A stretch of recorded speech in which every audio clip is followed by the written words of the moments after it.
Batman Esnaf Sanatkarlar Odası olarak ilk günden bu yana öncelikle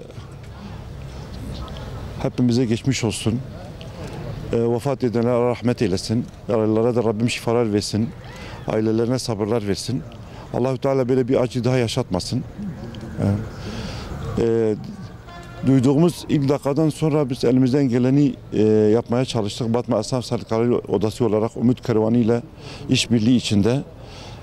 İlk önce Umut Kervanı Vakfı ile beraber ilk önce deprem bölgesine eşya göndermek, yani ihtiyaçları belirlemek, o gönderme kaydıyla biz çalışmalar yaptık. Sonradan baktık ki depremzedelerin tıraş ihtiyaçları var. Berberlerimizle beraber görüştük falan.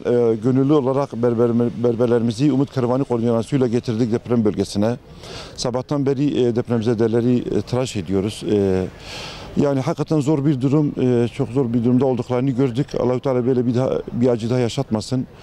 Bu durumda hepimiz el birliği vermemiz lazım ve bu günleri yapmamız lazım, geçirmemiz lazım ve çıkmamız lazım.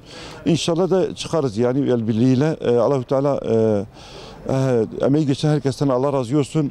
Biz de kararınca elimizden geleni yapmaya çalıştık. Kimse küçük görmesin hiçbir hizmeti. Tüm hizmetler değerlidir. Berber esnafımız da Allah razı olsun onlardan sabahtan böyle bir 15 kişilik bir ekiple geldik. Hem çadır bölgesine gittik, hem hizmetimizi yaptık, hem bu çarşı merkezinde hizmetimizi yaptık. İnşallah bir nebze de olsa yardımcı olmuşuz. Navim Kadri Paşnavim Cengiz Ajbajarı Elhe vek komek jikoma bazırganên porkiriyê gom hatine bajarê Adiyaman û ev erkê got ji me re xebatekê kir û bû pêşgirî ji bo Mehmet Çiftçî ji em spasiyê xwe jê re dikin û çepemeniya rehberê jî em spasiyê xwe ji wan re dikin. Heçî got karibin destê xwe bavêjina vî bajarê û alîkariyê bikin çi ji destê wan tê. Em gelekî spasiyê xwe ji wan dikin û dem baş serkeftin ji bo we û ji bo me hemyar e.